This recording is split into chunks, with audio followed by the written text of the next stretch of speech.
This economical homemade device, costing around $50, possesses the remarkable capability to provide a household with uninterrupted electricity for as long as 50 years.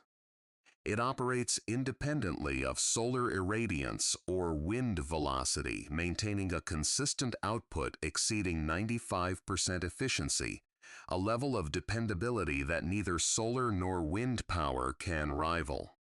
Despite this technology being known for nearly 250 years, we are frequently advised that achieving energy independence necessitates investing thousands in photovoltaic solar panels or lithium-ion batteries, which degrade within a few years. This system is referred to as a Pico hydro generator, and by the conclusion of this presentation, you will gain a comprehensive understanding of its nature, operational principles, and the methods for constructing your own immediately. Let us commence. Harnessing the kinetic energy of moving water as a power source is a technique that human civilizations have employed for millennia. Over 2,000 years ago, Greek inventors devised the earliest machines powered by water. These consisted of rudimentary horizontal wheels placed directly within a watercourse, transferring its energy vertically via a shaft to operate a millstone. While primitive by contemporary standards, they established a fundamental principle that continues to underpin every hydroelectric installation globally: the transformation of kinetic energy from moving water into usable mechanical force. By the 2nd century, Roman hydraulic engineers had advanced this concept further. At the Barbegal complex, situated in what is now southern France, 16 overshot water wheels were meticulously arranged in twin parallel rows. Each wheel was positioned to capitalize on the vertical descent of the water, what engineers term head, thereby amplifying the force of the flow. They recognized that power generation depended not only on the volume of water available, but also on the extent of its fall. Their mastery of this principle was so profound that this single facility could process sufficient grain to sustain 12,000 individuals. Fast forwarding several centuries, we arrive at the era when the modern age of independent hydropower began to take shape. Its genesis can be traced to an accidental discovery in a Sierra Nevada gold mine and a carpenter named Lester Allen Pelton, who happened to witness the event. During the 1870s, mining operations across the Sierra Nevada consumed vast tracts of forests to power their steam engines. The water wheels of that period, simple hurdy-gurdy wheels with flat blades, rarely achieved more than 40% efficiency. Pelton observed one such wheel when the fastening that secured it to its drive shaft failed, causing the water jet intended for the center of the buckets to strike the rim instead. Unexpectedly, rather than slowing the wheel, this deviation caused it to accelerate. What Pelton grasped in that instant was a groundbreaking insight in the history of mechanical engineering. Simply impinging a blade with water was insufficient. The crucial element was to reverse the water's direction as completely as possible to extract its maximum momentum. He subsequently designed a bucket featuring a central ridge, termed a splitter, which divided the incoming jet of water and redirected it by 180 degrees. By 1880, his improved wheel achieved over 90% efficiency, enabling remote homesteads and small mines to generate significant power from high mountain streams previously deemed unexploitable. Earlier, in 1878, the industrialist Sir William Armstrong had already utilized a single turbine to illuminate his residence in Northumberland, England, marking the first private home in history to be powered by falling water. The term Pico hydro was soon coined to designate hydroelectric power generation facilities producing less than 5 kilowatts. For a brief period between 1880 and 1930, decentralized hydropower became an integral part of Western society, with thousands of isolated homesteads and small communities operating independent lighting plants. At the dawn of the 20th century, the gentle hum of the Pelton wheel symbolized the sound of self-sufficiency. However, this independence was destined to be curtailed. Before delving into the practicalities of constructing your own Pico hydro system, it is essential to comprehend precisely how these systems function. Pico systems can vary considerably in design and scale. However, unlike large-scale hydroelectric generation, a Pico hydro system typically obviates the need for damming a river. It employs a methodology known as the run-of-river approach, which involves diverting a modest portion of a stream's flow without creating an impoundment. The process commences with an intake structure. The most sophisticated installations utilize a Coanda effect screen, a specially designed wedge wire grate that leverages the surface tension of the water itself. Water adheres to the curved surface of the screen and flows through into the intake channel, while debris such as leaves, twigs, and sediment are carried harmlessly over the top. Following the intake, the water enters a forebay tank where its velocity diminishes, allowing heavier particles like sand and silt to settle at the bottom before the water proceeds to the conduit. The water then enters what is known as the penstock, a pressurized pipeline that conveys the water downhill. This is where the principles of head, representing the vertical drop, and flow, the volume of water, become paramount. As the water descends through the pipe, the cumulative weight of the water above generates pressure at the lower end. For every 10 feet of vertical drop, approximately 4.3 pounds per square inch of pressure is gained. At the base of the incline within a compact powerhouse, the penstock narrows into a nozzle. This nozzle transforms the accumulated pressure into a high-velocity jet, directed precisely at the specially shaped buckets of a Pelton or Turgo turbine runner.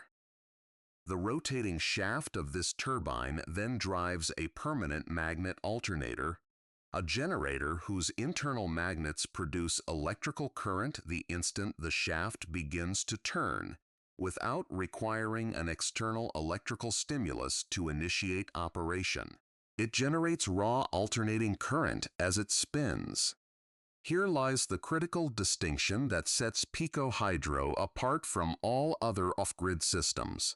The turbine must invariably be connected to a load. In a conventional engine, a throttle mechanism reduces power output when demand decreases. However, one cannot throttle a mountain stream. Reducing the flow through the penstock would create a pressure surge known as water hammer, which could rupture the pipe. Consequently, the water is always allowed to flow at a constant rate. The turbine thus spins at a constant speed, and the system produces a steady, unwavering power output, irrespective of the immediate electrical demands of the household. To manage this, the system incorporates an electronic load controller, ELC. The ELC continuously monitors the household's electrical consumption. When a light is switched off, it instantly detects the resulting surplus power and diverts it to a dump load, typically a substantial water heating element or a bank of resistors. In a Pico hydro-powered home, energy conservation is achieved not by switching off lights, but by redirecting the energy from the light bulb to the hot water tank.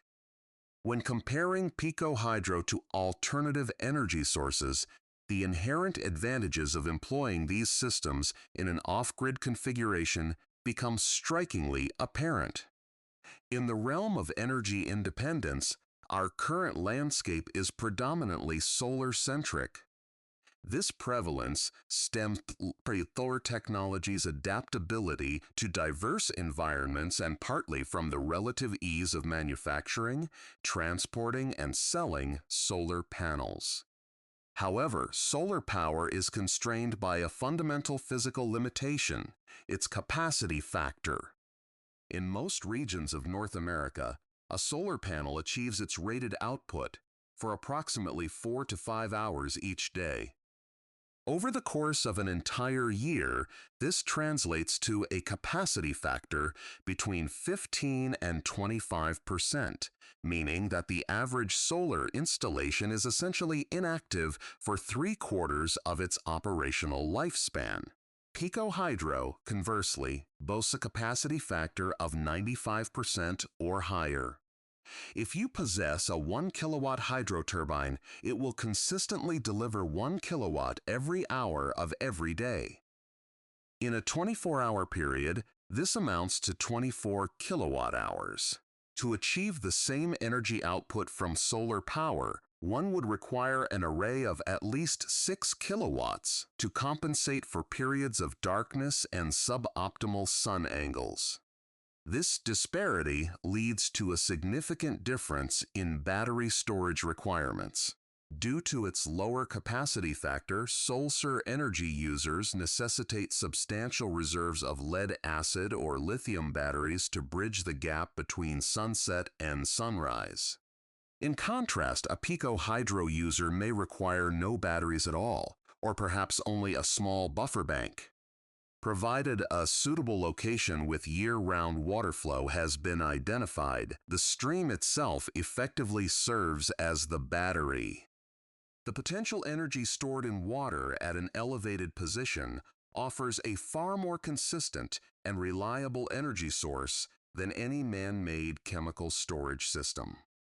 This inherent reliability and the low technological barrier are precisely why Pico systems have become a crucial lifeline for individuals residing in some of the planet's most remote areas. In isolated villages across Nepal, Indonesia, and Kenya, where connection to the national grid is often 1,000 miles distant, community-managed microgrids ranging from 10 to 50 kilowatts have profoundly transformed entire communities. These communities do not rely on high-tech proprietary battery systems originating from Silicon Valley. Instead, they utilize Pelton wheels and electronic load controllers. They have effectively bypassed the grid infrastructure of the 20th century, leaping directly into 21st century energy independence. Furthermore, this technology is demonstrating its value even within urban settings. Researchers in Australia have begun integrating energy-recovering Pico turbines into the filtration systems of commercial buildings. By capturing the pressure typically dissipated through plumbing valves, they can reclaim 10% of a building's total energy consumption. The underlying principle is not exclusive to mountain streams. It represents a universal law of pressure management. So, why, if this technology exhibits such superiority in terms of capacity factor, is a turbine not present in every creek in the Appalachians or the Cascades? The explanation begins not with a corporate entity, but with a legislative act. In 1936, the Rural Electrification Act established a federally subsidized program to extend centralized high-voltage grid infrastructure to rural American communities. Prior to this legislation, individuals residing in rural areas were solely responsible for their own power generation, typically by purchasing a Delco plant or constructing a water wheel. However, by subsidizing the immense cost of stringing miles of copper wire, the government effectively eliminated the economic incentive for individuals to maintain their own independent power systems. Over the course of 2 generations, The specialized skills required to maintain a Pelton wheel, including plumbing, bearing upkeep, and nozzle adjustments, were gradually lost, replaced by a culture of centralized dependency. We willingly exchanged a free, localized energy source for the convenience of a monthly utility bill and power generation controlled by large industrial conglomerates. Today, the prevailing bureaucratic structures can pose significant obstacles to the implementation of these systems. In the United States, the Federal Energy Regulatory Commission, or FERC, asserts jurisdiction over any hydropower project that impacts a navigable waterway. While exemptions now exist for very small projects, a run-of-river installation on a natural stream can still necessitate a permitting process that may span a year and incur thousands of dollars in environmental impact assessments. Compounding this issue is the legal distinction embedded within American water law. In the eastern states, the riparian doctrine prevails, stipulating that landowners possess the right to reasonable use of the water flowing across their property. For a Pico hydro system that returns 100% of its diverted water to the stream, this doctrine is generally manageable. However, in the western states, where the majority of suitable terrain for hydropower is located, the principle of prior appropriation governs water rights. Under prior appropriation, water is treated as a distinct property right. Even the temporary diversion of a stream through a pipe for 30 seconds, with every drop returned, can be construed as an infringement upon a senior water right held by another party. Naturally, beneath both federal regulatory oversight and state water doctrines lies the same systemic barrier that has systematically marginalized numerous effective technologies from mainstream adoption: the absence of a supply chain that profits from ongoing consumption.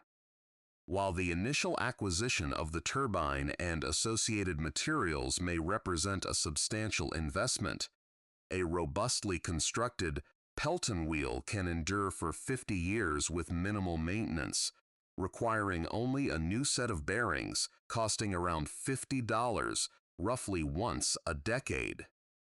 There is no recurring revenue stream generated through maintenance fees or regular part replacements. For those individuals prepared to navigate the complex regulatory landscape, Pico Hydro remains the ultimate aspiration for energy self-sufficiency.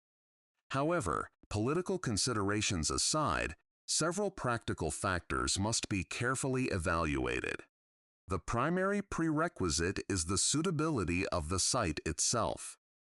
A hydropower site cannot be arbitrarily created. For many individuals, their geographical surroundings may simply not be conducive to a Pico hydro installation. The essential requirements are head, vertical drop, and flow. Head can be accurately measured using a simple pressure gauge attached to a garden hose or a laser level. Flow can be determined through the bucket method, a straightforward test involving timing how long it takes to fill a 5-gallon container. If your location does not offer at least 50 feet of vertical drop or a flow rate of 10 gallons per minute, the economic viability of the project is negated before the design phase even begins. The second crucial consideration is ongoing maintenance. A hydropower system is not a static installation. It is a dynamic entity requiring consistent attention. Intake structures can become obstructed after storms, bearings inevitably wear down, and during harsh winters, pipes are susceptible to freezing. This is not a set-it-and-forget-it technology. Regular upkeep is essential to ensure its continued optimal performance. However, for those who possess suitable land, an adequate water source, and the dedication to maintain the system, the barrier to entry has significantly diminished in recent years. Commercially available, all-in-one solutions represent the most straightforward path to adoption. Companies such as PowerSpout and Scott Hydro now offer complete integrated turbine units designed for simple installation onto a concrete base and direct connection to modern inverter systems. For individuals operating with more constrained budgets, alternative do-it-yourself approaches are also viable. One innovative strategy involves repurposing existing equipment, the pump-as-turbine method. A standard centrifugal water pump, typically designed to move water using electrical power, can actually generate electricity if water is forced through it in the reverse direction. Because these agricultural pumps are mass-produced and readily available at virtually any hardware store, they provide a robust industrial-grade core component at a fraction of the cost of a purpose-built turbine. However, the most accessible entry point for the independent builder currently stems from the open-source endeavors of Daniel Connell. He has pioneered a high-performance open-source design that empowers individuals to construct a functional turbine for under $50 using common materials. A link to his open-source website will be provided in the description below. His work is part of a broader global initiative dedicated to open-source low-technology solutions, offering the essential blueprints for energy independence to anyone equipped with a drill and a basic set of hand tools. By adhering to these community-verified designs, one can circumvent the specialized market entirely and assemble a system capable of transforming a modest backyard stream into a continuous power supply. Crucially, regardless of the chosen methodology, the single most vital step precedes any physical work or engagement with suppliers. This indispensable step is accurately measuring your dry season water flow. It is not the flow during spring floods or the average rate during autumn. The design must be based on the flow the stream sustains in August, its lowest point after weeks of drought.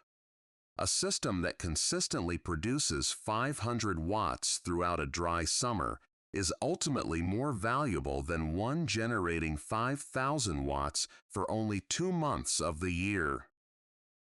The Pico hydro generator represents a synthesis of 19th century mechanical ingenuity and 21st century power electronics, unequivocally demonstrating that a simple stream can deliver greater energy security than a decade of battery innovation. If you found this video informative, your subscription to the channel would be greatly appreciated. We regularly feature a wide array of tips and techniques designed to facilitate an independent, off-grid lifestyle. Furthermore, if you are interested in learning how a French farmer met all of his energy requirements from a decaying pile of wood, we invite you to view our video on the biomiler, accessible here.